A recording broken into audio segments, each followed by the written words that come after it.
Evil stepfather gets what he deserves. TLDR at the bottom. When I was 15, my mom started dating a man she met on a dating website. I didn't like him the first time I met him, and 2 months later he moved into the house. About 3 weeks after he moved in, he took my skateboards, self-built halfpipe, ramps, BMX bike, ice hockey gear, and many other things to the dump one day while I was at school. He said he did this because he didn't want all of my crap cluttering up his garage. Maybe 2 months later he punched me in the stomach for the first time because I got up from the dinner table without asking to be excused. From there it escalated into full-fledged beatdowns for the smallest perceived slight to his authority. One day he decided to take my extensive Pokemon card collection, even more extensive comic book collection, my Game Boy and PS2 with all the assorted games, and my fantasy and sci-fi book collection, and got rid of it all because 15-year-old boys should be playing football and baseball, not being a far-out nerd playing with Pokemon cards and reading comics and books. I would like to add that he was a middle school teacher, and in his off time refereed and umpired local middle and high school sports games. My mom never intervened, and in fact acquiesced when he demanded that she stop giving me lunch money, because the little shit will just spend it on comics and other gay shit. One day, I took maybe $3 and change out of his change jar so that I could buy a slice of pizza and some fruit punch during lunch at school, because I was tired of being hungry. My twin sister was always a bit of an asshole, and frequently blackmailed me into doing her chores from a young age. I was fed up and refused to do something, so she told him what I had done. This man actually called the police and pressed a larceny charge against me, and once the police had left, proceeded to beat me senseless. At that point I ran away. When the cops found me and returned me to my home, I found out that he had been trying to talk my mom into sending me away to military school or something of that nature. I ran away again, and between having run away several times and the larceny charge ended up turning 16 in juvenile detention. I spent the next couple years miserable and afraid, frequently contemplating suicide. Once I was out on my own, I didn't speak to my mom for several years. We eventually reconciled, and by that point they had married. I was a lot bigger than I had been as a young teenager, and had gotten into weightlifting, so he no longer acted like he was going to punch me to make me flinch, much less actually hit me, and we basically avoided each other for the most part. My mother found out that she had stage 4 cancer, and no longer wanted to waste any of the time she had left with him, so she had a lawyer draft up a separation agreement whereby he would receive a set amount of money upon separation, and would have 45 days to retrieve his belongings from the house. He had spent his entire inheritance in 6 months and then had to sell his mother's house that he grew up in order to settle his debts shortly before they started dating, and my mother bought the house back from the bank before they married. She allowed him to keep the house and he moved back into his mother's house.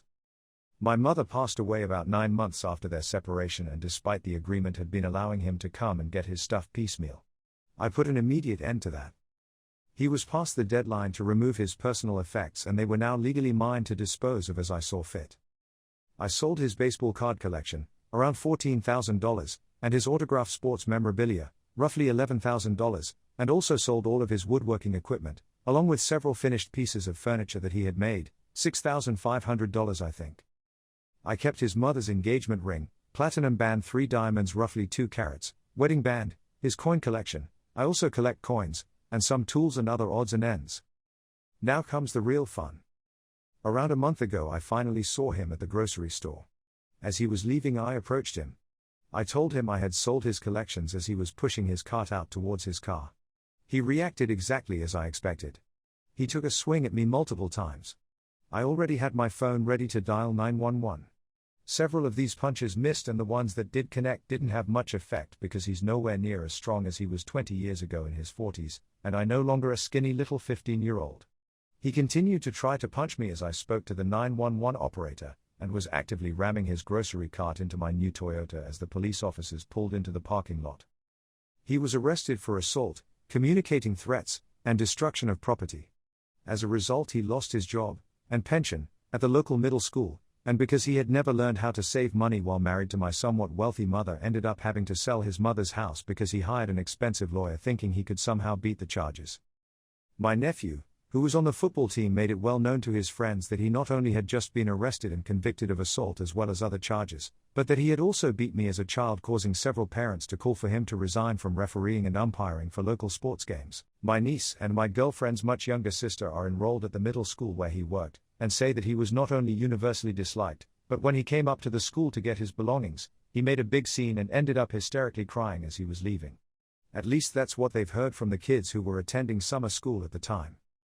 His son, who he was equally abusive towards as a child, refused to take him in or help him out, so the abusive stepfather ended up having to take a job as a cashier at Walmart so that he could afford the rent on his crappy little trailer in an absolutely awful neighborhood.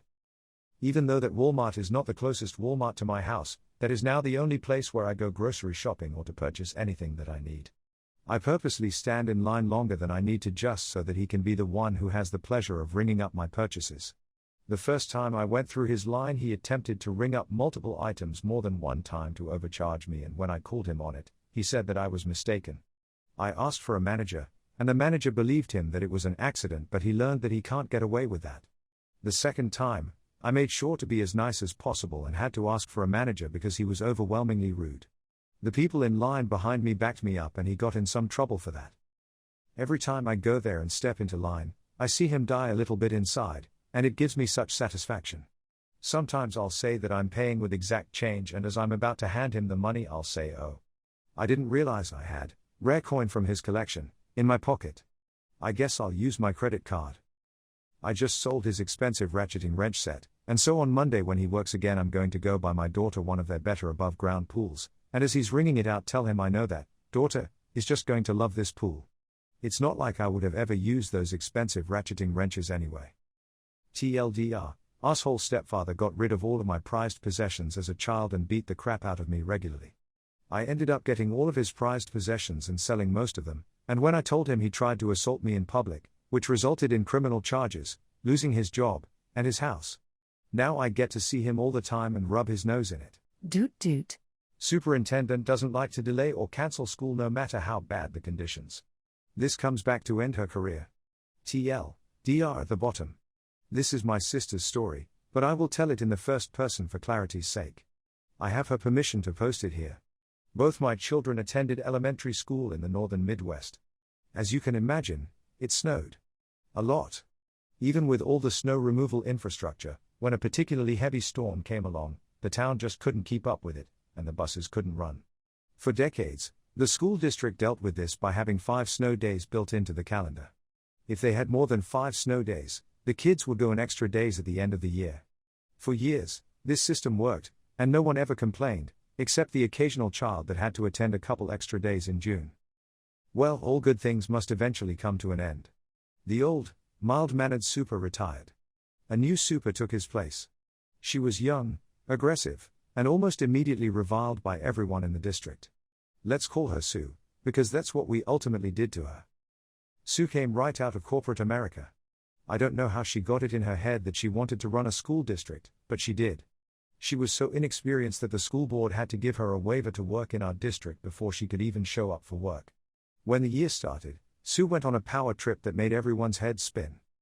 She slashed hours for support staff, barred children from repeating a grade without her personal approval, cracked down on teachers taking sick time, until the union pointed out that she was violating the CBA by doing that. Backed off a little but vowed to go after any staff taking sick time. Stopped the weekly trip to the fitness center by the special needs class. She was like a cartoon villain. But what's important to this story, she ended the decades-old snow day system. Took the days right out of the calendar and said we wouldn't be needing them, as she was cracking down on snow days. Here's how snow days work. The transportation department keeps an eye on the roads. If they are unsafe, or even if they are safe but the forecast is looking crazy for later, they tell the super they can't safely run the buses. The super then cancels school. It's really supposed to be the transportation department's call. Well, Sue decided that she is the sole arbiter of deciding cancellations, so even if transportation says it's not safe to run the buses, she can say tough shit. Which she did. Often. As you can imagine, this led to a lot of awkward and even dangerous situations. Buses not being able to access rural roads. Buses running an hour late. Buses running their entire route completely empty because no sane parent would send their kids to school in a whiteout blizzard. For 2 years we parents tolerated this dumb fuckery, but needless to say, we were frustrated. We tried going through the proper channels. Contacting the transportation department, writing to the school board. We even wrote a collective letter to Sue personally. Who, if the rumor is true, spit on our letter and tossed it in the bin.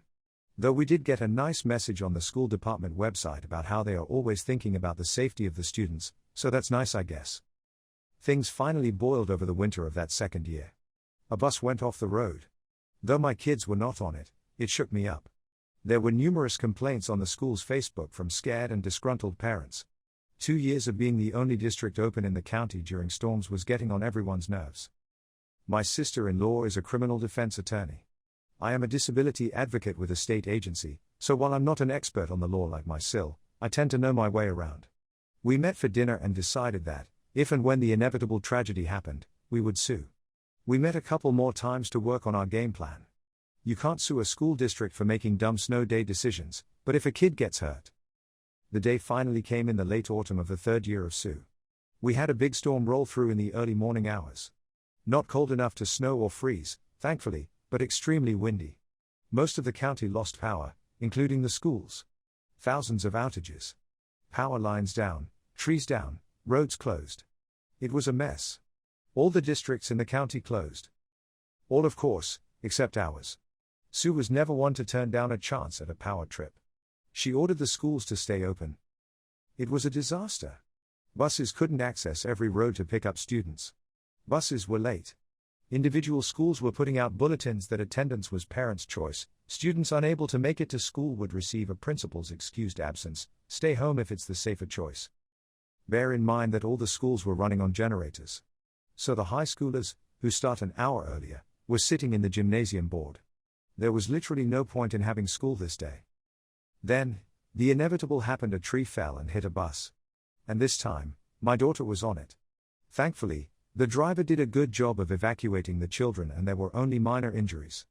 But injuries nonetheless, all because of Sue's absurd no cancellation policy. Some ambulances showed up. 4 kids went to the hospital as a precaution. It made the news. It was time. The district sent forms to all of the parents of injured children. They would cover all medical costs and provide counseling for the kids in the guidance office, and a small cash settlement, in exchange for the parents signing a release of liability. You can't sue us. But my Sil and I had gotten to the parents first and advised them not to sign anything, as we were taking the district to big boy court. Some of the parents did take the settlement offered, which is understandable since not everyone likes drama. But some didn't. Some told the district right where to shove that settlement. I was one of them. Sil and I got together with a couple of the injured parents that were sick of the district's nonsense. We got our paperwork in a row and filed a suit. We filed the suit so fast that our hands burst into flames. The essence of the suit was that the district had failed their duty of in loco parentis by making unsafe transportation decisions, directly causing the crash and injuries. My Sil also pulled some strings at the local newspaper and got our lawsuit a small spot on the front page. Parents came out of the woodwork to express their support. They were frustrated after years of Sue's authoritarianism. It turned into a small media circus, and I'm sure some Redditor will Google this and find something. Well, the district's lawyers got to work and quickly realized that this was going to be a mess. A discovery process pulling up dirt, the parents of the injured children testifying, the general hatred of the district. Not to mention it appeared that they would, indeed, lose. They moved to quickly and quietly settle this case. They basically sat down with us and said, name your price. And while I cannot discuss the details of the settlement, let's just say that all injured parties were made whole. Also, the district changed their cancellation policy immediately. Now, if there was even a hint of snow or icky weather, they cancelled. A welcome change of pace. As for Sue, she became very quiet. She used to spend all day sending aggressive emails about her policies.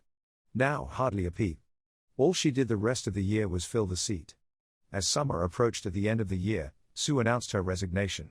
She was leaving to pursue other interests. We think she was asked to resign. She was replaced by a superintendent who was much nicer. Smile. He rolled back all of Sue's power trippy policies. Our new superintendent is mean and doesn't cancel for snow days. Bus crashes. We sue. We win. Hey. I love you. Thanks for watching. I hoped you enjoyed this Reddit audio story. It would mean a lot to me if you could like and subscribe, or better yet, leave a comment about one of the stories. Thanks, and I hope you have a wonderfully fantastic day. XOXO.